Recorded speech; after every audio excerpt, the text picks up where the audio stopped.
Udara di dalam kamar utama Menshan Al-Habsyi terasa berat dan menyesakan, meski pendingin ruangan bekerja dengan maksimal. Wangi gaharu yang dibakar di sudut ruangan biasanya memberikan ketenangan, namun sore itu, aroma tersebut justru terasa seperti bau duka yang mencekam.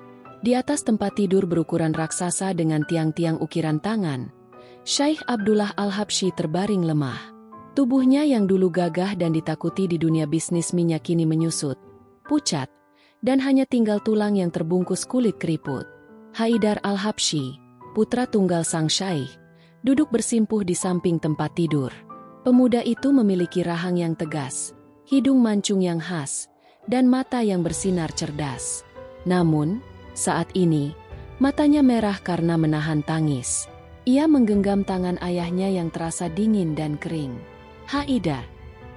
Suara Abdullah terdengar seperti gesekan kertas pasir. Parau dan sangat lemah.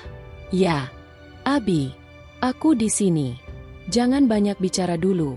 Dokter bilang Abi harus menghemat tenaga," sahut Haidar dengan nada suara yang bergetar. Abdullah menggeleng perlahan. Ia menatap langit-langit kamar yang dihiasi lukisan kaligrafi berlapis emas. Namun tatapannya seolah menembus waktu, kembali ke 20 tahun yang lalu. Tenaga ini sudah tidak ada gunanya. "Nak, malaikat maut sudah berdiri di ambang pintu, dan aku tidak bisa pergi dengan membawa beban seberat gunung ini." Abdullah terbatuk, wajahnya meringis menahan sakit yang luar biasa di dadanya. Haidar mendekatkan telinganya ke bibir ayahnya. "Beban apa, Abi? Katakan padaku. Apa ada hutang yang belum terbayar? Apa ada urusan bisnis yang belum selesai?" Abdullah mencengkeram lengan Haidar dengan sisa kekuatan yang ada. Matanya tiba-tiba membelalak, penuh dengan penyesalan yang membakar. "Bukan uang, bukan bisnis. Ini tentang ibumu." Jantung Haidar seakan berhenti berdetak sesaat. "Ibu? Epi. Abi selalu bilang ibu meninggal karena pendarahan saat melahirkanku. Abi bilang makamnya ada di pemakaman keluarga di luar kota." Sebuah tawa getir, yang lebih mirip dengan isakan, keluar dari tenggorokan Abdullah. "Aku berbohong, Haidar. Aku adalah pembohong besar yang akan membusuk di neraka jika kau tidak memaafkanku." Haidar terpaku. Dunianya seolah runtuh dalam satu kalimat. "Apa maksud Abi? Jelaskan padaku." "Ibumu, Qoyimah. Dia wanita Indonesia yang paling suci yang pernah ku kenal. Dia bekerja di rumah ini sebagai pelayan saat aku masih muda. Aku mencintainya. Aku menikahinya secara sah meski keluarga besarku menentang habis-habisan karena dia hanya seorang pelayan asing." Abdullah berhenti sejenak, nafasnya tersengal-sengal. "Lalu apa yang terjadi? Kenapa aku tidak pernah melihatnya?" desak Haidar dengan rasa ingin tahu yang bercampur amarah. 20 tahun lalu, fitnah keji disebarkan oleh bibi-bibimu. Mereka tidak sudi darah Al-Habsyi bercampur dengan darah buruh migran. Mereka menuduh Qoyimah berselingkuh dengan penjaga kebun saat aku sedang berbisnis di London. Mereka memalsukan bukti, Haidar. Dan aku yang bodoh dan sombong ini, langsung mempercayai mereka tanpa bertanya padanya. Haidar melepaskan genggaman tangan ayahnya. Ia berdiri dengan perasaan tidak percaya. "Jadi, Abi mengusirnya?" Lebih buruk dari itu, tangis Abdullah pecah. Air mata mengalir melewati pipinya yang cekung. Malam itu hujan badai di Riyadh. "Kau masih bayi, masih merah, baru berusia 3 bulan. Aku menyeretnya keluar dari pintu gerbang. Dia bersimpuh di kakiku, memohon agar jangan dipisahkan dari bayinya. Dia bersumpah demi Allah bahwa dia tidak pernah mengkhianatiku. Tapi aku buta. Aku menendangnya.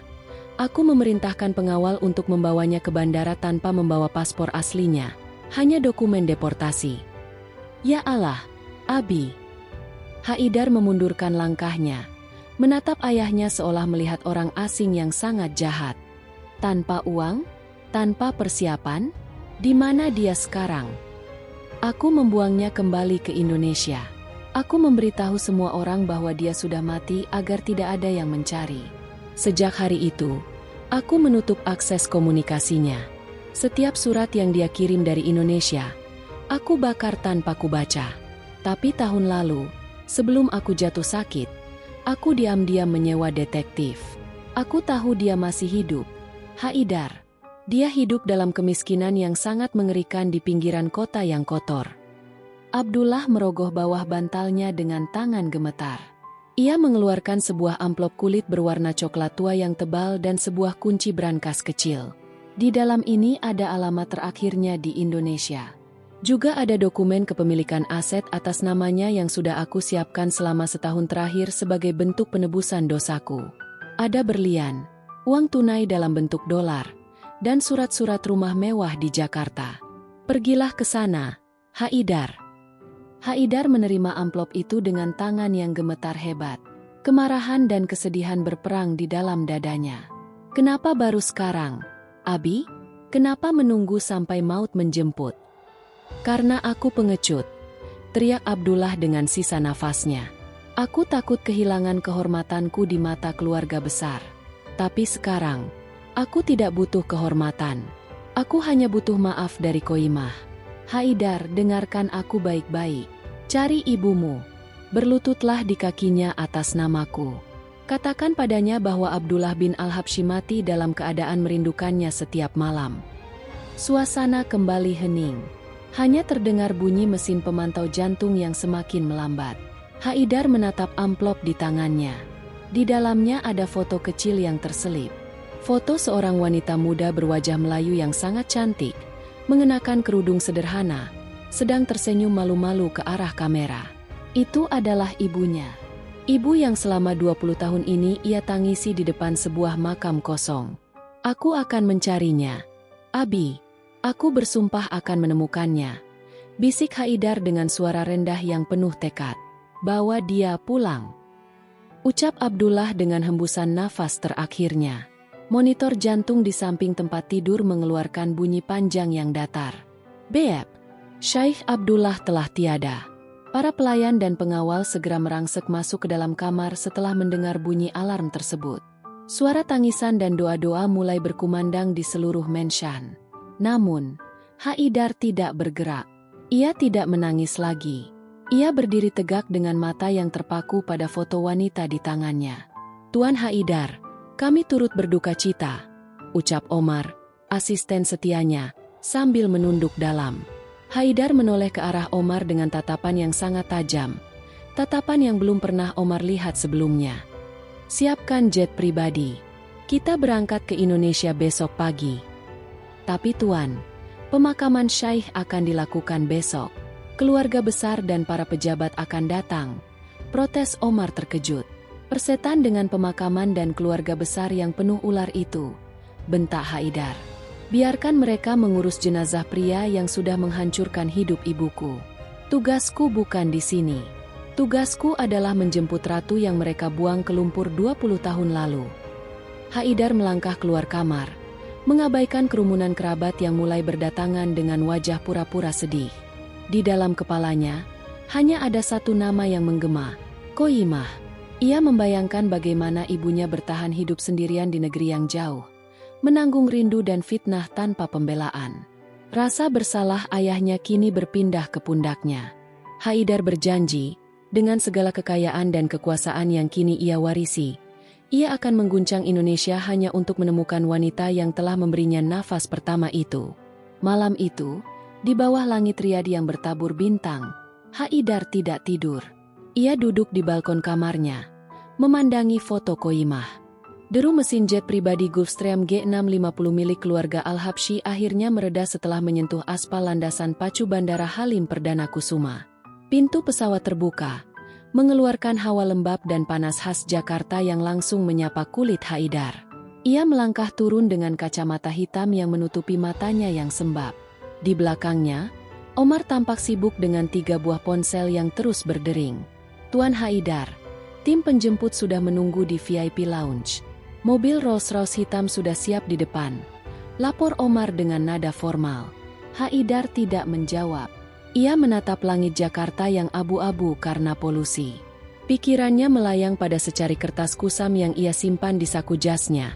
Alamat terakhir ibunya. Desa Sukamaju, Bogor. Nama itu terdengar sangat sederhana. Namun baginya, Itu adalah koordinat paling suci di dunia saat ini. Begitu masuk ke dalam mobil mewah yang kedap suara, Haidar langsung membuka amplop coklat dari ayahnya. Di dalamnya ada peta tua dan beberapa dokumen deportasi 20 tahun lalu. Omar, jangan ke hotel. Kita langsung menuju alamat ini. Perintah Haidar dingin. Tapi Tuan, Anda baru saja menempuh perjalanan 10 jam. Anda butuh istirahat. Dan kita harus berkoordinasi dengan detektif lokal terlebih dahulu agar pencarian lebih efisien. Saran Omar. Haidar menoleh. Tatapannya setajam belati. Istirahat?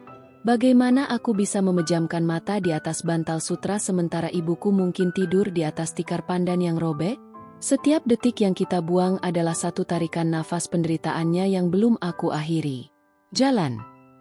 Mobil mewah itu membelah kemacetan Jakarta menuju selatan. Kontras antara gedung pencakar langit yang megah dengan pemukiman kumuh di pinggiran sungai membuat hati Haidar kian teriris. Ia melihat anak-anak kecil berlarian tanpa alas kaki di pinggir jalan, dan ia membayangkan, mungkinkah dulu ibunya juga pernah berada di posisi sulit seperti itu hanya untuk menyambung nyawa? Setelah 2 jam perjalanan, mobil mulai memasuki jalanan yang lebih sempit. Aspal mulus berganti dengan jalan berlubang dan berdebu. Rolls-Royce itu tampak seperti benda asing yang jatuh dari planet lain di tengah-tengah angkutan umum yang berkarat dan sepeda motor yang saling berhimpitan. Tuan, kita sudah sampai di titik koordinat yang tertulis di surat Syekh Abdullah. Ucap supir dengan nada ragu. Haidar menurunkan kaca mobil. Aroma asap knalpot dan bau selokan yang tidak mengalir menusuk hidungnya. Ia keluar dari mobil, mengabaikan tatapan mata ratusan warga yang memandangnya seolah ia adalah makhluk ajaib. Permisi. Omar mendekati seorang pria tua yang sedang duduk di depan warung kopi kecil. Kami mencari alamat ini. Rumah Ibu Koimah. Pria tua itu menyipitkan mata, melihat kertas yang disodorkan Omar. Ia terkekeh getir. Rumah? Mas, lihat ke depan sana. Alamat itu sudah tidak ada. Haidar melangkah maju. Dadanya berdegup kencang. Maksud Anda apa, Pak? Di surat ini jelas tertulis alamatnya di sini. Pria tua itu menunjuk ke arah sebuah gedung beton besar yang dikelilingi pagar kawat tinggi. Itu dulu Kampung Sukamaju. 5 tahun lalu sudah digusur untuk jadi gudang pabrik garmen. Penduduknya terpencar kemana-mana. Ada yang pindah ke kota, ada yang balik ke kampung halaman di Jawa Tengah. Ada juga yang jadi gelandangan. Dunia Haidar seolah berputar. Ia merasa seolah tanah tempatnya berpijak runtuh. Lalu, apakah Anda mengenal Koimah? Dia wanita yang pulang dari Arab Saudi 20 tahun lalu. Pria itu terdiam sejenak, mencoba mengingat. Koimah, Koimah. Oh, wanita yang sering menangis di pinggir sungai itu? Yang dulu katanya diusir suaminya yang kaya? Ya. Saya ingat, dia orangnya pendiam. Tangannya selalu luka-luka karena mencuci baju setiap hari untuk bertahan hidup. Mendengar kata, mencuci baju setiap hari, dan tangan luka-luka, Haidar mengepalkan tinjunya hingga kuku-kukunya memutih. Amarahnya pada sang ayah memuncak. Betapa kejinya kau. Abi, di mana dia sekarang? Pak, tolong, saya akan bayar berapapun jika Anda tahu keberadaannya. Teriak Haidar. Suaranya pecah karena keputusasaan. Tenang, Tuan Muda, tenang. Omar mencoba menenangkan majikannya. Saya tidak tahu pastinya. Jawab pria tua itu dengan iba melihat pemuda kaya itu menangis. Tapi saya dengar dari ketua RT lama. Dia pindah ke daerah pinggiran Bogor, dekat tempat pembuangan sampah. Katanya dia bekerja sebagai buruh cuci di sana. Namanya daerah Gang Becek. Haidar segera masuk kembali ke mobil. Cari daerah itu. Omar, kerahkan semua orang. Aku tidak peduli jika kita harus menggeledah setiap rumah di Bogor. Kita harus menemukannya hari ini. Sepanjang sisa perjalanan, Haidar hanya menatap keluar jendela dengan tatapan kosong. Ia mengeluarkan foto ibunya yang kusam. Ibu, tunggu aku. Aku datang untuk menjemputmu dari neraka dunia yang dibuat oleh ayahku sendiri. Jangan menyerah sekarang, Bu. Sedikit lagi. Pencarian berlanjut ke pinggiran Bogor. Langit mulai menggelap. dan hujan deras mulai turun, seolah langit ikut merasakan kesedihan yang mendalam. Mobil mewah itu berkali-kali terperosok ke dalam lubang yang tertutup air hujan. "Tuan, jalanannya terlalu sempit. Mobil tidak bisa masuk lebih jauh," kata supir saat mereka sampai di sebuah lorong gelap yang dipenuhi genangan air. "Aku akan berjalan kaki," sahut Haidar tanpa ragu. Ia membuka pintu mobil dan langsung menginjak lumpur yang kotor. Jas mahalnya yang seharga ribuan dolar kini basah kuyup terkena air hujan. Tapi ia tidak peduli. Ia berjalan di bawah guyuran hujan, diikuti oleh Omar yang berusaha memayunginya namun gagal karena angin kencang. Haidar terus bertanya kepada setiap orang yang ia temui di bawah emperan toko yang gelap. "Di mana Ibu Qoyimah? Di mana rumah buruh cuci bernama Qoyimah?" Suaranya parau, tenggelam di antara suara guntur. Setiap gelengan kepala dari orang yang ditanya terasa seperti belati yang menghujam jantungnya. Ia merasa gagal. Ia merasa seperti anak yang tidak berguna. Kekayaannya, perusahaan raksasanya di Riyadh, dan pengaruhnya di dunia seolah tidak ada harganya di ganggang sempit ini. Di sini, uang tidak bisa langsung menemukan ibunya. Haidar jatuh terduduk di sebuah kursi kayu tua yang rapuh di depan sebuah warung yang sudah tutup. Ia menangkupkan wajah dengan kedua tangannya, menangis sejadi-jadinya di tengah hujan badai. "Ibu, maafkan aku. Haidar datang terlambat," rintihnya. Tiba-tiba, seorang anak kecil yang sedang berteduh mendekatinya. "Om cari Bu Qoyimah yang suka nyuci baju itu ya?" Haidar tersentak. Ia langsung memegang bahu anak kecil itu dengan kuat. "Iya, kamu tahu di mana dia?" "Dia ada di ujung gang sana, Om. Di rumah yang atapnya pakai plastik biru. Tapi Bu Qoyimah lagi sakit. Tadi sore saya lihat dia batuk-batuk terus waktu jemput jemuran." Tanpa berkata apa-apa lagi, Haidar berlari sekencang-kencangnya menuju arah yang ditunjuk anak itu. Ia tidak peduli lagi pada martabatnya sebagai bangsawan Arab. Ia hanya seorang anak yang sedang berlari menuju pelukan ibunya yang telah hilang selama 20 tahun. Di kejauhan, ia melihat sebuah gubuk kecil yang sangat memprihatinkan. Atapnya memang terbuat dari terpal plastik biru yang diikat tali rafia. Cahaya lampu bohlam kuning kecil remang-remang terlihat dari celah dinding bambu yang sudah bolong. Haidar berhenti di depan pintu kayu yang sudah lapuk itu. Tangannya gemetar saat hendak mengetuk. Jantungnya berdebu hebat. Di balik pintu ini, ada wanita yang telah memberinya kehidupan. Namun ia biarkan menderita dalam kesunyian selama 2 dekade. "Ibu!" bisiknya lirih. Suaranya tertelan suara rintik hujan yang mulai mereda. Hujan di pinggiran Bogor itu mulai mereda, menyisakan suara tetesan air yang jatuh dari atap-atap seng yang berkarat. Haidar berdiri mematung di depan sebuah pintu kayu lapuk yang hanya diganjal oleh sepotong bambu. Pakaian mahalnya basah kuyup, menempel erat di tubuhnya yang tegap. Namun ia tak merasakannya. Seluruh panca inderanya terfokus pada suara batu kering yang terdengar dari dalam gubuk berdinding bambu itu. "Uhuk, uhuk, ya Allah." Suara itu lirih, lemah, dan penuh dengan penderitaan. Haidar memejamkan mata sesaat. Suara itu adalah suara wanita yang selama 20 tahun ini hanya hadir dalam mimpi-mimpinya sebagai sosok tanpa wajah. Dengan tangan yang gemetar hebat, Haidar mengangkat jemarinya dan mengetuk pintu itu perlahan. "Tok, tok, tok. Permisi." Suara Haidar tercekat di tenggorokan. Tidak ada jawaban.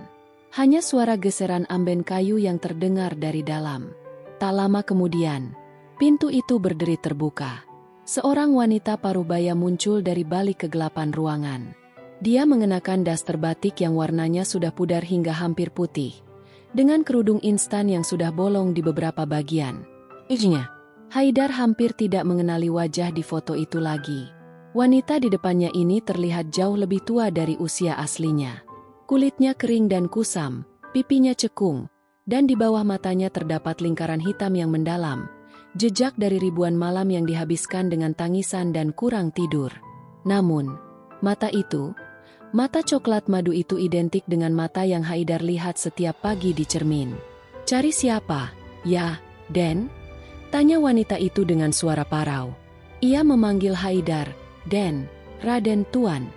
Sebuah panggilan otomatis bagi orang kecil kepada mereka yang terlihat kaya dan berkuasa. Haidar terpaku. Lidahnya keluh. Ia ingin berteriak, "Ibu!" Tapi tenggorokannya seolah terkunci oleh rasa bersalah yang teramat besar. Ia melihat tangan wanita itu. Tangan yang memegang pinggiran pintu. Jari-jarinya bengkak. Kulitnya pecah-pecah karena terlalu sering terkena deterjen murah dan air kotor. Inilah tangan yang seharusnya mengenakan cincin berlian dan gelang emas di Riyadh. Apakah ini benar dengan Ibu Qoyimah? Tanya Haidar akhirnya. Suaranya sangat rendah. Wanita itu tampak terkejut. Ia sedikit mundur. Wajahnya menunjukkan ketakutan. "Iya, saya Qoyimah. Ada apa?" "Ya, saya tidak punya hutang. Dan saya juga sudah menyelesaikan cucian Pak RT. Saya tidak datang untuk menagih hutang, Ibu," potong Haidar cepat.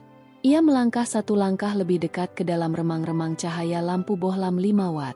"Nama saya Haidar." Mendengar nama itu, Qoyimah seolah tersengat listrik. Ia memegang dadanya. Nafasnya mulai memburu. "Haidar? Nama itu?"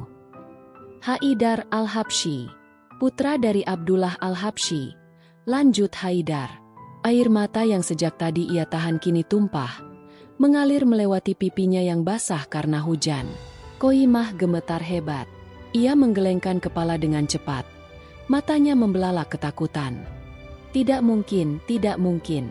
Anakku sudah meninggal. Abdullah bilang anakku meninggal saat aku dikirim pulang. Dia bilang bayiku mati karena sakit." Haidar merasa seolah jantungnya diremas oleh tangan raksasa. Ternyata Abi tidak hanya mengusirnya, tapi juga meracuni jiwanya dengan kabar kematianku agar dia tidak pernah kembali. Batin Haidar penuh amarah. "Dia bohong, Bu. Abi membohongi kita semua."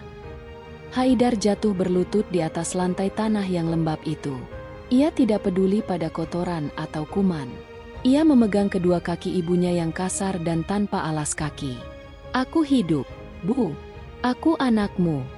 Aku bayi yang kau peluk di jeda 20 tahun lalu sebelum mereka menyeretmu keluar." Qoyimah terisak. Suaranya pecah menjadi tangisan yang menyayat hati. Ia perlahan turun ke lantai, ikut bersimpuh di depan pemuda itu. Ia memegang wajah Haidar dengan tangan kasarnya yang pecah-pecah. Ia meneliti setiap inci wajah pemuda itu. Alisnya, hidungnya, hingga tanda lahir kecil di dekat telinganya. "Mata ini mata suamiku," bisik Qoyimah di antara isak tangisnya. "Tapi kelembutan ini milikku." Kau benar-benar Haidar." "Iya, Bu. Ini aku. Lihatlah." Haidar mengeluarkan sebuah kalung emas kecil dengan liontin huruf Ki yang ia simpan di dalam dompetnya. "Ini ditemukan di kotak perhiasan Abi. Di belakangnya tertulis namamu. Abi menyimpannya selama 20 tahun sebagai pengingat akan dosanya." Qoyimah merampas kalung itu dan memeluknya di dada. Ia menangis sejadi-jadinya. Suara tangisannya memenuhi gubuk sempit yang pengap itu. Ia memeluk kepala Haidar, membenamkan wajah putranya di bahunya yang kurus. Anakku hidup. Ya Allah, kau kembalikan anakku." Rintih Qoyimah. Omar dan para pengawal yang berdiri di luar gubuk hanya bisa menunduk. Mereka adalah pria-pria terlatih yang biasa menghadapi konflik keras. Namun melihat pertemuan ini, pertahanan mereka runtuh. Mereka berpaling untuk menyembunyikan air mata. Haidar melepaskan pelukannya sejenak dan menatap sekeliling ruangan yang luasnya tidak lebih dari 3x3 meter itu. Di sudut ruangan terdapat tumpukan baju kotor milik orang lain yang harus dicuci ibunya esok hari. Di sudut lain, ada kompor minyak tanah tua dan satu piring plastik berisi sisa nasi putih dan sepotong tempe yang sudah mengeras. Hati Haidar mendidih. Bagaimana bisa ibu hidup seperti ini selama 20 tahun? Kenapa ibu tidak mencari bantuan ke kedutaan? Qoyimah menyeka air matanya dengan ujung daster. Ibu tidak punya paspor. Nak, ibu tidak punya uang. Ibu hanya seorang pelayan yang dibuang. Ibu takut. Ibu takut jika ibu mencari tahu, mereka akan menyakitimu di sana. Ibu pikir, asalkan kau hidup mewah dan bahagia di Riyadh, Biarlah ibu yang menderita di sini. Haidar memukul lantai tanah dengan tinjunya. Bahagia? Bagaimana aku bisa bahagia jika aku tumbuh besar dengan kebohongan? Aku merindukanmu setiap malam, Bu. Aku sering bertanya-tanya mengapa aku tidak memiliki ibu seperti anak-anak lain. Haidar kemudian berdiri dan membantu ibunya berdiri. Tubuh Qoyimah terasa sangat ringan, seolah hanya tulang dan kulit. Cukup, Bu. Cukup sudah semua penderitaan ini. Aku datang untuk menjemputmu. Ibu tidak akan tinggal di sini 1 menit pun lagi. Tapi, nak, barang-barang ibu. Barang-barang ini tidak ada artinya. Bu, tinggalkan semuanya. Kita akan membeli yang baru. Kita akan membangun hidup yang baru, seru Haidar. Haidar melepas jas mahalnya yang basah dan menyampirkannya ke bahu ibunya yang kedinginan. Ia memeluk pinggang ibunya, menuntunnya keluar dari gubuk itu. Saat mereka melangkah keluar, penduduk gang yang sejak tadi mengintip dari balik jendela mereka keluar dengan wajah heran. Bu Qoyimah, mau dibawa kemana? Teriak salah satu tetangga. Haidar berhenti sejenak. Ia menatap kerumunan orang itu. Terima kasih telah menjaga ibuku selama ini. Besok, asistenku akan datang ke sini untuk memberikan sumbangan kepada desa ini sebagai tanda syukurku. Ia kemudian menggendong ibunya yang lemah itu menuju mobil Rolls-Royce yang masih menunggu di ujung gang. Saat pintu mobil otomatis terbuka dan lampu interior yang mewah menyala, Qoyimah tampak ragu untuk masuk. Nak, kursi ini terlalu bagus untuk baju ibu yang kotor. Ibu, Haidar menatap matanya dengan penuh kasih. Ibu adalah pemilik seluruh kekayaanku sekarang. Kursi ini tidak ada harganya dibandingkan 1 tetes air matamu.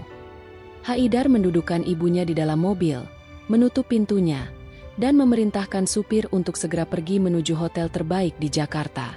Di dalam mobil, di bawah lampu remang-remang yang mewah, Haidar menggenggam tangan ibunya erat-erat.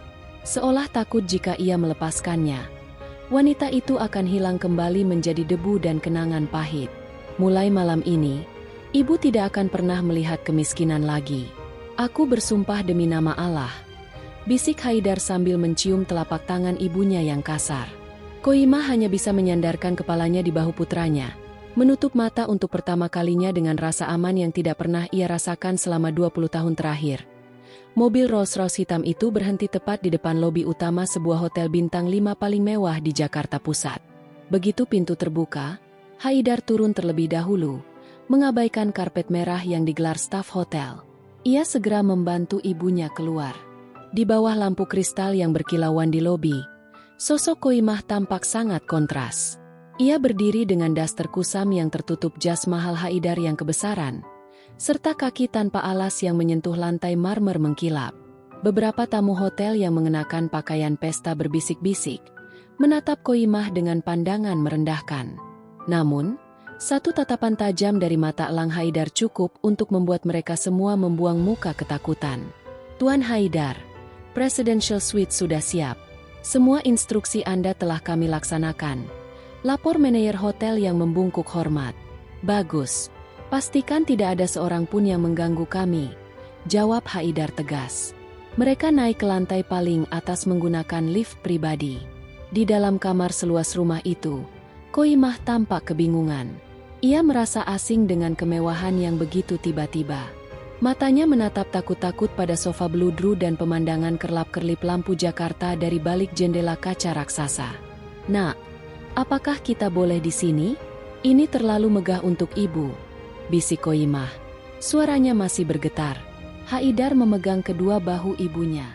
Ibu, tempat ini bahkan belum cukup untuk membalas rasa sakitmu. Sekarang, ibu harus mandi air hangat. Aku sudah memanggil tim perawat dan pelayan wanita terbaik untuk membantu ibu. Haidar mengantar ibunya ke kamar mandi yang ukurannya lebih luas dari gubuk mereka di Bogor.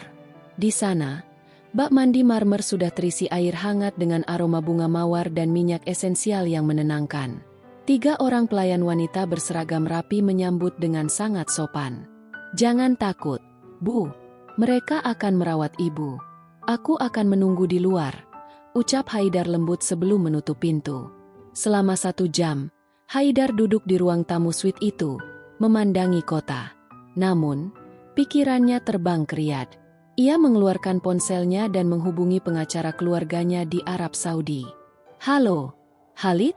Aku ingin kau segera membekukan semua akses rekening pribadi Bibi Salma dan Bibi Latifah. Ya, sekarang juga. Dan katakan pada mereka, jika mereka berani menyentuh satupun aset di Menshan Pusat, aku akan menyeret mereka ke pengadilan atas kasus fitnah dan percobaan pembunuhan karakter 20 tahun lalu. Aku punya buktinya sekarang. Haidar menutup telepon dengan amarah yang masih membara. Ia ingat bagaimana bibi-bibinya itu selalu menghina ibunya sebagai wanita rendahan. Kini, roda berputar. Pintu kamar mandi terbuka. Haidar menoleh dan nafasnya seakan tertahan. Koimah keluar dengan mengenakan jubah mandi sutra berwarna putih bersih. Rambutnya yang biasanya kusut kini telah dicuci bersih dan tergerai rapi. Meskipun wajahnya masih pucat dan tubuhnya kurus, aura kecantikan aslinya mulai terpancar kembali. Ibu. Haidar mendekat. Ia melihat tangan ibunya. Para perawat telah mengobati kulitnya yang pecah-pecah dengan krim terbaik. Rasanya aneh. Nak, airnya hangat sekali. Dan sabunnya wangi. Ibu merasa seperti sedang bermimpi. Ucap Koimah sambil menyentuh wajahnya sendiri yang kini terasa halus. Haidar tersenyum tipis. Senyum tulus pertama yang ia miliki sejak tiba di Indonesia.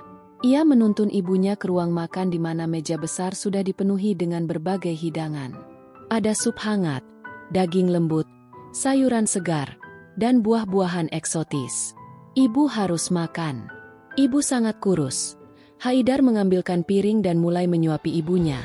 Persis seperti yang mungkin dilakukan Koimah saat Haidar masih bayi. Koimah mengunyah perlahan. Air mata kembali menetes ke pipinya. Dulu, saat di rumah ayahmu, ibu dilarang makan di meja ini.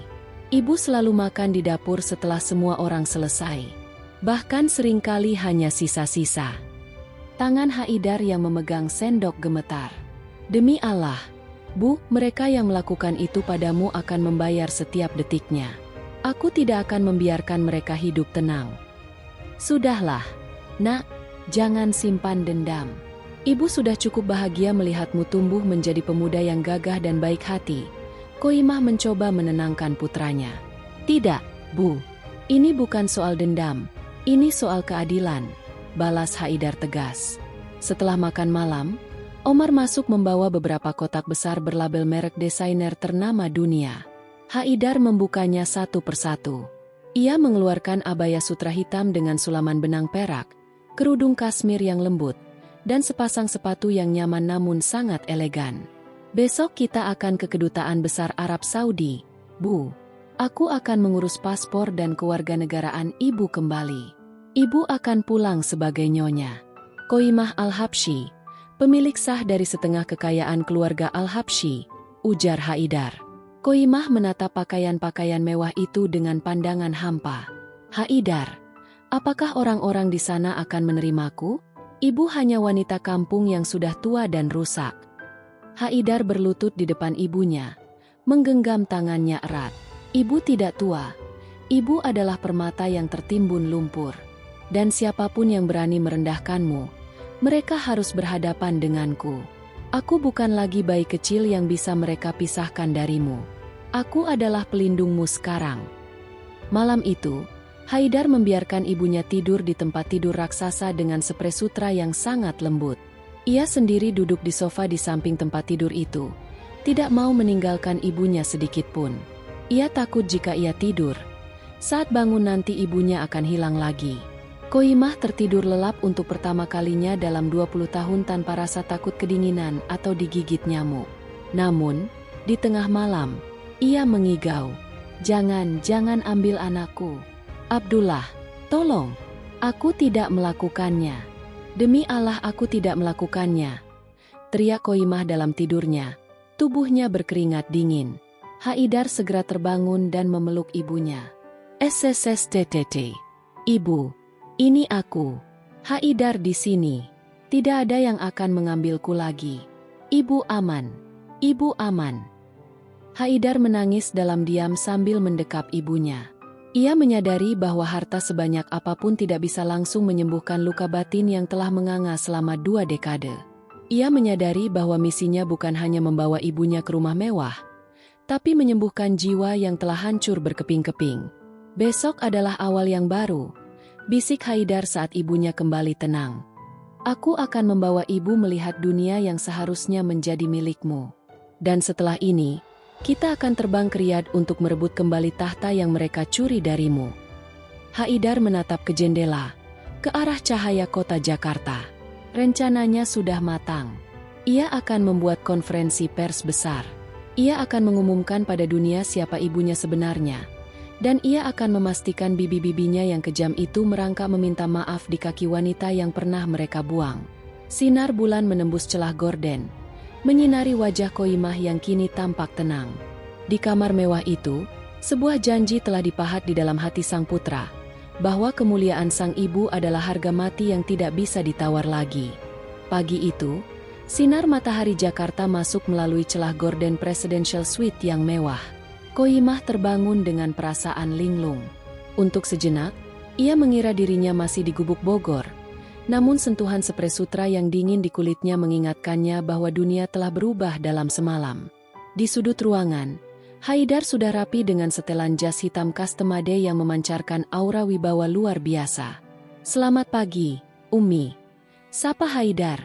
Ia menggunakan panggilan, "Ummi," sekarang. Sebuah gelar kehormatan yang membuat mata Qoyimah berkaca-kaca. "Pagi, Nak." Ibu merasa seperti ratu yang salah masuk istana, jawab Qoyimah malu-malu saat pelayan membawakannya segelas susu hangat dan madu. "Ibu tidak salah masuk. Ini adalah tempat yang seharusnya ibu tempati sejak dulu," jawab Haidar tegas. "Hari ini kita ke Kedutaan Besar Arab Saudi. Aku sudah mengatur segalanya. Identitas ibu harus dikembalikan." Perjalanan menuju kedutaan dilakukan dengan pengawalan ketat. 3 mobil hitam meluncur membelah jalanan protokol. Sesampainya di sana, duta besar sendiri yang menyambut mereka di pintu masuk. Berita tentang putra Syekh Abdullah Al-Habsyi yang menemukan ibunya yang hilang telah menjadi desas-desus panas di kalangan diplomat. Di dalam ruang pribadi yang sangat formal, Qoyimah tampak gemetar saat melihat bendera hijau Arab Saudi berkibar. Ingatannya kembali pada malam kelam saat ia diseret keluar dari bandara di Riyadh 20 tahun lalu. "Jangan takut, Ummi, aku ada di sini." Haidar menggenggam tangan ibunya di bawah meja. Saat proses administrasi berlangsung, ponsel satelit Haidar bergetar. Sebuah panggilan internasional dari Riyadh. Nama yang muncul di layar membuat rahang Haidar mengeras. Bibi Salma. Wanita yang merupakan dalang di balik fitnah 20 tahun lalu. Haidar menekan tombol speaker agar ibunya bisa mendengar. Namun ia tetap menatap tajam ke arah depan. "Halo, Haidar. Apa yang kau lakukan di Indonesia?" Suara melengking Salma terdengar penuh nada merendahkan. "Keluarga di sini sedang berkabung atas kematian ayahmu. Dan kau malah pergi ke negeri antah berantah itu tanpa kabar. Kembali sekarang. Ada dokumen warisan yang harus kau tanda tangani." Haidar tersenyum getir. "Aku sedang sibuk, Bibi. Aku sedang menjemput harta paling berharga milik keluarga Al-Habsyi yang kalian buang ke tempat sampah 20 tahun lalu." Suasana di seberang telepon mendadak hening. Haidar bisa mendengar helaan nafas kaget. "Apa maksudmu? Jangan katakan kau mencari pelayan itu." Suara Salma berubah tajam dan penuh kebencian. "Dia sudah mati. Dan kalaupun dia masih hidup, dia tidak punya hak apa-apa di keluarga ini. Dia hanya aib yang hampir mencemari garis keturunan kita." Qoyimah yang mendengar kata aib langsung menunduk. Air matanya jatuh mengenai tangan Haidar. Luka yang coba ia tutup rapat-rapat kini robek kembali oleh suara wanita yang dulu sering menamparnya. Haidar berdiri dari kursinya. Suaranya berubah menjadi sangat dingin, seolah es dari kutub berpindah ke lidahnya. "Dengar baik-baik, Bibi Salma. Wanita yang kau sebut aib itu sekarang duduk di sampingku. Dia mengenakan sutra yang lebih mahal dari yang pernah kau pakai. Dan soal warisan, Abi meninggalkan wasiat khusus. Seluruh kendali perusahaan minyak Al-Habsyi jatuh ke tanganku, dan aku telah memindahkan 50% sahamnya atas nama ibuku, Qoyimah." Apa? Kau gila, Haidar. Dia hanya wanita desa yang tidak tahu apa-apa. Kau menghancurkan kekayaan keluarga, teriak Salma histeris. Aku tidak menghancurkan kekayaan. Aku sedang membersihkannya dari darah dan air mata ibuku yang kalian hisap selama ini, balas Haidar. Dan satu lagi, aku sudah meminta tim hukum di Jakarta untuk mengumpulkan bukti deportasi ilegal 20 tahun lalu. Aku tahu kau menyuap petugas bandara saat itu. Siapkan dirimu, Bibi. Saat aku kembali ke Riyadh, aku tidak akan datang sebagai keponakanmu, tapi sebagai hakim yang akan menuntut balas atas setiap detik penderitaan ibuku. Haidar langsung mematikan telepon. Ia tidak memberi kesempatan Salma untuk membalas. Ruangan itu menjadi sunyi senyap. Qoyimah menangis terseduh-seduh, menutupi wajahnya dengan tangan. Nak, kenapa kau lakukan itu? Mereka orang berkuasa. Ibu takut kau dalam bahaya karena membela ibu, isak Qoyimah. Haidar berlutut di depan kursi ibunya, mengabaikan tatapan mata staf kedutaan yang tertegun. Ibu, selama 20 tahun ibu hidup dalam ketakutan. Ibu bersembunyi di gang sempit karena takut bayang-bayang mereka. Hari ini, ketakutan itu berakhir. Biarlah mereka yang sekarang tidak bisa tidur. Biarlah mereka yang ketakutan setiap kali mendengar namamu. Duta besar mendekat dengan wajah penuh hormat, membawa sebuah dokumen resmi berwarna hijau tua dengan lambang emas. Nyonya Qoyimah, ini adalah paspor diplomatik Anda. Atas perintah langsung dari ahli waris utama Al-Habsyi dan koordinasi tingkat tinggi, kewarganegaraan Anda telah dipulihkan. Anda bukan lagi orang asing. Anda adalah bagian dari keluarga terhormat kerajaan. Qoyimah menerima paspor itu dengan tangan gemetar. Ia melihat fotonya di sana, foto yang diambil pagi tadi di hotel. Ia tampak anggun, namun matanya masih menyimpan duka yang dalam. Terima kasih, bisik Qoyimah. Sekarang kita punya satu agenda lagi, Ummi, ucap Haidar sambil membantu ibunya berdiri. Kita akan kembali ke lokasi gubuk itu sekali lagi. Untuk apa? Nak, ibu tidak mau kembali ke sana. Qoyimah tampak trauma. Kita akan kembali untuk meruntuhkannya. Ummi, aku sudah membeli seluruh tanah di lingkungan itu. Aku akan membangun sebuah panti asuhan dan masjid atas namamu di sana. Kita akan mengubah tempat penderitaanmu menjadi tempat berkah bagi orang lain. Dan setelah itu, kita akan terbang ke Riyadh. Ibu harus melihat bagaimana wajah-wajah sombong itu tertunduk saat ibu melangkah masuk ke Menshan Pusat. Sepanjang jalan keluar dari kedutaan, orang-orang membungkuk hormat pada Qoyimah. Wanita yang dulunya hanya dianggap sebagai buruh cuci, kini berjalan dengan kepala tegak, didampingi oleh putra tunggalnya yang siap menghancurkan siapapun yang berani menghalangi jalan mereka. Haidar menatap keluar jendela mobil. Tangannya masih menggenggam tangan ibunya. Di dalam kepalanya, ia sudah menyusun strategi. Ia bukan hanya ingin mengembalikan kekayaan ibunya, tapi ia ingin dunia mengakui bahwa Qoyimah adalah pahlawan yang bertahan hidup di tengah badai fitnah yang paling keji. Bersiaplah, Ummi. Dunia akan segera tahu siapa namamu yang sebenarnya, gumam Haidar penuh tekad. Sore itu, berita tentang ibu yang hilang dari dinasti Al-Habsyi mulai meledak di media sosial dan portal berita internasional. Haidar sengaja membocorkannya. Ia ingin memastikan bahwa saat mereka mendarat di Riyadh nanti, tidak akan ada satupun anggota keluarga yang berani menyembunyikan Qoyimah lagi. Ini bukan lagi sekadar pencarian ibu. Ini adalah revolusi martabat. Langit di atas Bogor kembali meredup. Namun kali ini bukan karena hujan badai yang mencekam, melainkan karena matahari yang perlahan tenggelam dengan warna jingga yang tenang. Rombongan mobil mewah Haidar Al-Habsyi kembali memasuki gang sempit yang beberapa hari lalu terasa seperti neraka bagi Haidar. Namun kali ini, kedatangannya telah dinantikan. Ratusan penduduk gang berkumpul di pinggir jalanan yang becek. Mereka tidak lagi melihat Haidar sebagai orang asing yang menakutkan, melainkan sebagai mukjizat yang turun di tengah pemukiman mereka. Saat pintu mobil terbuka, Haidar turun dengan gagah. Lalu ia membukakan pintu untuk ibunya.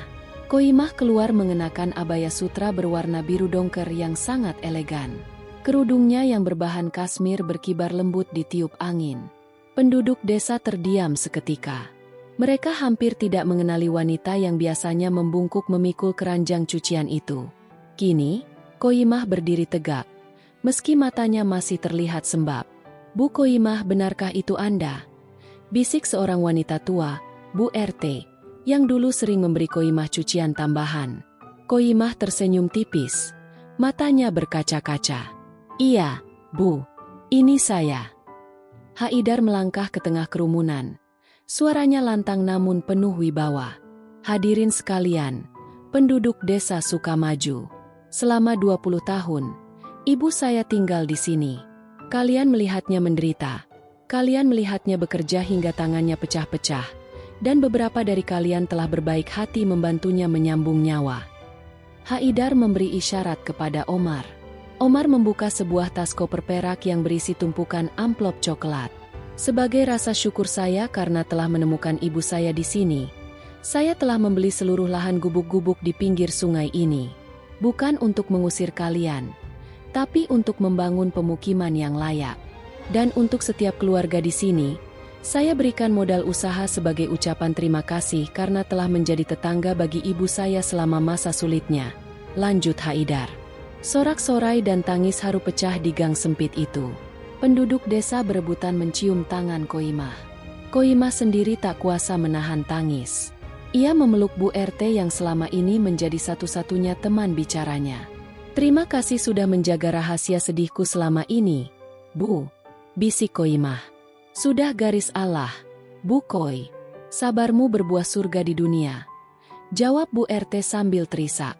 Namun, tujuan utama Haidar belum selesai. Ia menuntun ibunya menuju gubuk plastik biru yang menjadi saksi bisu penderitaan mereka. Di sana, seorang operator alat berat ekskavator sudah bersiap. "Ummi," Haidar memegang tangan ibunya. "Tempat ini adalah penjara bagi jiwamu selama 20 tahun. Setiap dinding bambu ini menyimpan memori tentang pengusiran, fitnah, dan rasa lapar. Aku ingin ibu yang memberi perintah untuk menghancurkannya. Jangan sisakan satu helai pun kenangan pahit di sini." Koimah menatap gubuk itu lama. Ia teringat saat-saat ia menggigil kedinginan di dalamnya. Teringat saat ia hanya makan nasi garam sambil memandangi foto bayi Haidar yang berhasil ia sembunyikan dari penggeledahan bandara dulu. "Hancurkan, Nak," ucap Koimah dengan suara bergetar namun tegas. "Hancurkan agar tidak ada lagi wanita yang harus merasakan pedihnya hidup di dalamnya." Haidar memberi isyarat. Brak! Dalam satu hantaman alat berat, gubuk itu rata dengan tanah. Debu-debu beterbangan, membawa pergi sisa-sisa kemiskinan yang mencekik. Koimah menyandarkan kepalanya di bahu Haidar, menangis sejadi-jadinya. Itu bukan tangis sedih, tapi tangis pelepasan. Semua beban berat yang ia pikul selama 2 dekade seolah ikut hancur bersama gubuk itu. Di atas tanah bekas gubuk itu, Haidar memerintahkan anak buahnya untuk menancapkan sebuah papan pengumuman besar. Di sini akan dibangun masjid dan panti asuhan Koimah Al-Habsyi. Tempat ini tidak akan lagi dikenal sebagai gang becek yang kumuh, Ummi. Tempat ini akan menjadi tempat orang-orang bersujud dan anak-anak yatim menemukan harapan. "Namamu akan abadi sebagai sumber kebaikan di sini," bisik Haidar. Setelah acara perpisahan yang mengharukan itu, Haidar membawa ibunya kembali ke mobil. Namun sebelum berangkat, seorang pria paruh baya yang tampak kumal berlari mengejar mobil. "Tunggu, tunggu!" teriak pria itu. Ia adalah Pak Mamat, pemilik kontrakan lama yang dulu sering membentak Koimah jika terlambat membayar sewa. Pengawal Haidar hampir menghadangnya. Namun Haidar memberi isyarat untuk membiarkannya. Pak Mamat berlutut di samping mobil. Wajahnya penuh ketakutan. "Bu Koi, maafkan saya. Dulu saya sering kasar. Saya tidak tahu kalau ibu adalah istri orang besar. Tolong jangan tuntut saya.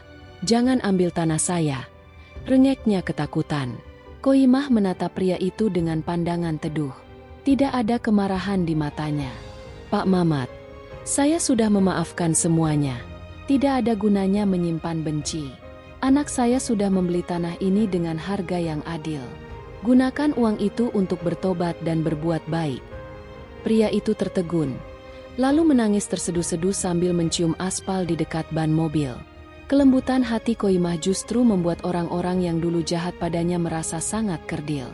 Di dalam mobil, Haidar menatap ibunya dengan penuh kekaguman. Ibu benar-benar memiliki hati dari emas. Jika itu aku mungkin sudah meratakan rumahnya. Kemarahan hanya akan membuat kita sama dengan mereka yang menyakiti kita. Nak, jawab Koimah lembut. Malam itu, mereka kembali ke Jakarta untuk persiapan terakhir. Besok adalah hari keberangkatan menuju Riyadh. Haidar telah menyewa tim keamanan internasional untuk mengawal ibunya. Ia tahu, di Riyadh, peperangan yang sesungguhnya baru akan dimulai. Bibi-bibinya pasti tidak akan tinggal diam melihat pelayan yang mereka buang kembali sebagai nyonya besar. Haidar membuka laptopnya, memeriksa manifest penerbangan dan jadwal pertemuan dengan Dewan Direksi Perusahaan Al-Habsyi. Ia juga telah menyiapkan sebuah kejutan besar, sebuah siaran langsung televisi internasional yang akan meliput kepulangan ibunya ke Menshan Pusat.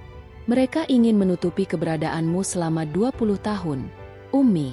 Maka aku akan membuat seluruh dunia menonton saat ibu melangkah masuk ke rumah itu kembali. Tidak akan ada satupun sudut gelap yang bisa mereka gunakan untuk menyembunyikan kebenaran lagi. Koimah menggenggam tas kecilnya yang berisi paspor diplomatik barunya. Ia menatap keluar jendela hotel, ke arah lampu-lampu kota yang seolah memberinya restu. Haidar, panggil Koimah. Ya, Ummi. Apakah makam ayahmu? Dia benar-benar menyesal. Haidar terdiam sejenak. Ia teringat raut wajah ayahnya di saat-saat terakhir. Dia mati dalam penderitaan karena rasa bersalah. Ummi, kata-kata terakhirnya adalah namamu. Dia tidak akan bisa tenang jika ibu tidak datang ke makamnya untuk memberikan maaf. Koimah mengangguk pelan. Aku akan memaafkannya. Bukan untuk dia, tapi agar hatiku benar-benar bersih saat kita memulai hidup baru. Haidar mencium kening ibunya. Keberanian wanita ini benar-benar luar biasa. Besok, sejarah keluarga Al-Habsyi akan ditulis ulang.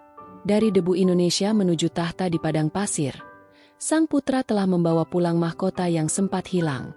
Langit Riyadh membara dalam warna keunguan saat jet pribadi keluarga Al-Habsyi membelah awan. Di dalam kabin yang mewah, Haidar duduk tegak, sementara Koimah menatap keluar jendela dengan tangan yang saling bertaut erat. Ia mengenakan abaya berbahan beludru hitam dengan sulaman emas murni di bagian pergelangan tangan, sebuah karya perancang busana ternama yang dipesan khusus oleh Haidar. Kita hampir sampai, Ummi, bisik Haidar lembut. Nak, jantung ibu rasanya ingin copot.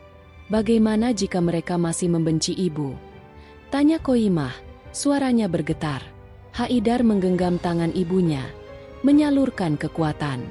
Biarkan mereka membenci, karena kebencian mereka sekarang tidak lebih dari debu di bawah sepatu kita. Hari ini, ibu bukan datang sebagai pelayan yang takut. Ibu datang sebagai pemilik sah rumah ini. Di Bandara Internasional King Khalid, sebuah iring-iringan 10 mobil Mercedes Maybach hitam sudah menunggu di landasan pacu pribadi.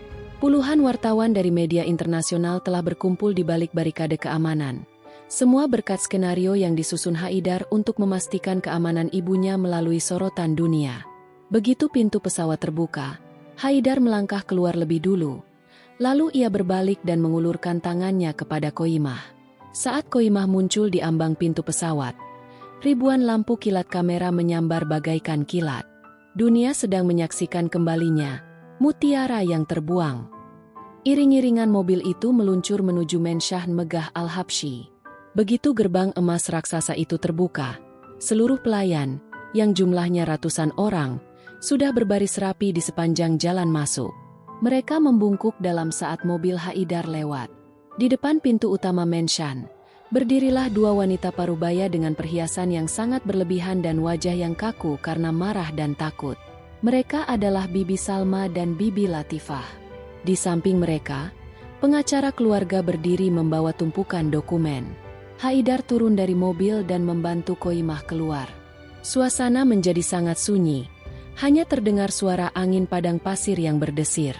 Haidar menuntun ibunya melangkah perlahan menuju tangga utama, tepat di depan kedua bibinya. "Berhenti!" teriak Salma. Suaranya melengking meski matanya gemetar melihat sorotan kamera wartawan dari kejauhan. "Haidar, kau sudah gila. Kau membawa wanita ini kembali ke rumah suci ini? Dia telah mencoreng nama baik kita." Haidar berhenti tepat satu langkah di depan Salma. Ia tidak marah. Ia justru tersenyum dingin yang sangat mengerikan. Satu-satunya yang mencoreng nama baik Al-Habsyi adalah para pengkhianat yang memfitnah wanita suci demi harta. Dan hari ini, pengkhianatan itu berakhir. Haidar menoleh ke arah pengacara keluarga. "Bacakan wasiat tambahan Syekh Abdullah yang ditemukan di brankas rahasia 2 hari lalu." Pengacara itu berdehem. Suaranya menggema di lobi Mensyahn yang luas.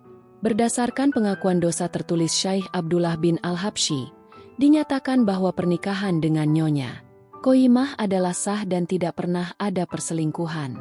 Dengan ini, Nyonya Qoyimah dinyatakan sebagai ahli waris mutlak atas 50% seluruh aset pribadi Syekh Abdullah, termasuk Mensyahn ini. Dan bagi siapapun yang terlibat dalam fitnah masa lalu, seluruh tunjangan bulanan dan hak tinggal mereka di properti keluarga dicabut secara permanen. Wajah Salma dan Latifah berubah pucat pasi. "Tidak mungkin. Itu pasti palsu," jerit Latifah. "Cukup." Suara Qoyimah tiba-tiba memecah keheningan. Untuk pertama kalinya, ia berbicara dengan suara yang penuh kewibawaan. Ia melangkah maju, menatap langsung ke mata Salma yang dulu sering menghinanya. "Salma, Latifah, 20 tahun lalu aku menangis di kaki kalian, memohon agar aku tidak dipisahkan dari bayiku. Kalian tertawa dan meludahiku. Kalian mengirimku ke hutan beton tanpa sepeser pun uang, berharap aku mati kelaparan," ucap Qoyimah dengan tenang namun setiap katanya menghujam jantung. "Aku kembali bukan untuk mengambil emas kalian," lanjut Qoyimah sambil melepas bros berlian di bahunya dan membuangnya ke lantai marmer dengan denting yang nyaring. "Aku kembali untuk menunjukkan bahwa Allah tidak pernah tidur. Kekayaan yang kalian banggakan ini tidak bisa membeli kedamaian yang aku miliki sekarang." Haidar menatap kedua bibinya. "Keamanan. Seret mereka keluar dari Mensyahn ini sekarang juga. Biarkan mereka merasakan bagaimana rasanya tidak memiliki atap di atas kepala, seperti yang mereka lakukan pada ibuku dulu." "Haidar, kami bibimu," teriak Salma saat para pengawal berbaju hitam menyeret mereka keluar menuju gerbang. "Ibu saya hanya satu, dan dia sedang berdiri di sini," jawab Haidar tanpa belas kasihan. Setelah kekacauan itu mereda, Haidar menuntun ibunya masuk ke dalam kamar utama yang dulu ditempati oleh ayahnya. Di atas meja rias, sudah tersedia sebuah mahkota kecil dari emas putih dan berlian, simbol kehormatan yang disiapkan Haidar. "Ummi, ini adalah rumahmu sekarang. Seluruh pelayan di sini akan memanggilmu Sultana.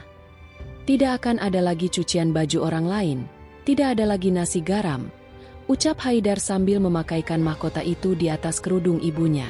Qoyimah melihat bayangannya di cermin besar berlapis emas.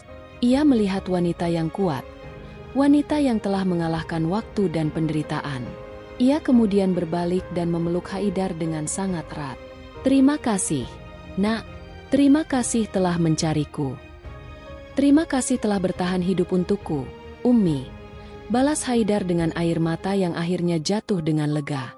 Keesokan harinya, Haidar membawa ibunya ke pemakaman mewah keluarga. Di depan nisan Syekh Abdullah, Qoyimah bersimpuh. Ia tidak berteriak, ia tidak memaki. Ia hanya meletakkan tangannya di atas gundukan tanah itu. "Abdullah, aku sudah kembali. Aku sudah memaafkanmu. Beristirahatlah dengan tenang, karena putramu telah menjagaku dengan sangat baik," bisik Qoyimah. Angin sepau-sepau bertiup, seolah membawa pesan kedamaian. Haidar berdiri di belakang ibunya, memandangi langit Riyadh yang luas. Misinya telah selesai. Ia telah menebus dosa ayahnya, ia telah membasuh kaki ibunya dengan kemuliaan, dan ia telah membuktikan bahwa cinta seorang anak bisa meruntuhkan gunung kesombongan yang paling tinggi sekalipun. Novel kehidupan Qoyimah yang penuh luka kini telah ditutup, dan sebuah lembaran baru yang bertabur cahaya baru saja dimulai. Sang pemuda Arab telah menemukan hartanya yang paling berharga, bukan minyak, bukan emas, melainkan senyuman di wajah ibu kandungnya. Tamat.